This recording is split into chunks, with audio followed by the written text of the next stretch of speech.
Hello everyone. So we will talk about chapter 6, Dhyan Yoga. Again, I'm referring to Bhagavad Gita, 2nd edition by Swami Prabhupada.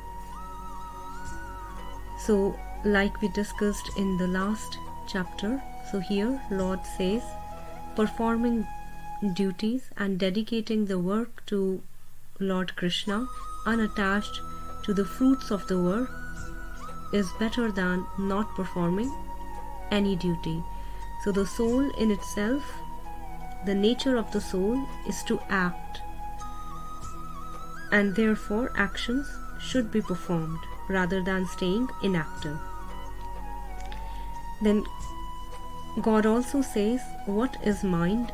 And he compares mind with the wind, saying that mind is restless, turbulent, and stronger than the winds. So it is harder to control the mind than controlling the wind. And therefore, the training has to be given to the mind in order to control the mind. So a yogi is the person who has controlled their minds and free from sense gratification, any desire arising from the sense gratification, meaning accomplishments, life pleasures, eating, etc. As lot of those sense gratification brings in a lot of fear. So example, if you have become very successful and have reached a particular stage, then you become fearful of losing those things that you have achieved. And also a being can become selfish while attaining all those accomplishments and pleasures and all. So yogi is basically free from the desire of sense gratification. Now God moves around between yogi and sannyasi. So sannyasi is the one who has done renunciation of their duties.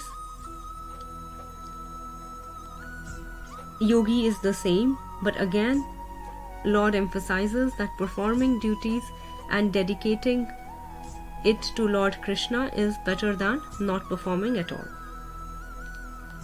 Then there is a mention of trance and samadhi, which means concentration of the mind on the Supreme and oneness with the Supreme. It is also known as nirvana, meaning the mind is now not engaged in anything else, any material world or any distraction of the world, but only on the God. And when the mind has attained that, it will become equal. So there is equanimity of the mind, whether it is in happiness or sorrow, heat or cold, honor or dishonor. So whether somebody appreciates you or criticizes you, whether there are hard times or good times, the mind remains equal and undisturbed. So to reach that stage where mind is always calm, always equal, it needs to be trained and it needs to be controlled. And for that God says to find a secluded place and concentrating the mind either by chanting. So for chanting, Hare Krishna is the mantra that God gives, or by using Dhyan Yoga and liberating yourself from the fear, from the feelings of possessiveness or desires. And here also it has mentioned difference between Karma Yoga, Dhyan Yoga and Bhakti Yoga. So when we are performing actions and then we are dedicating those actions to God, it is called Karma Yoga. Bhakti Yoga meaning attaining God through chanting. So more and more chanting we will do, more and more our heart will become purified. So we will be purifying our inner self by chanting. Dhyan Yoga meaning where we are sitting in a meditative state and concentrating our mind on Lord. Then again there are some, and when the proof that your mind training or your yogic practice is working is that when the mind has become less disturbed, less turbulent, liberated, less fearful. So you can see that your practice is giving the results. And then some extra tips that God is giving is extravagance. So sleeping too much, sleeping too little, eating too much, eating too little, recreation, working too much, working too little, all these are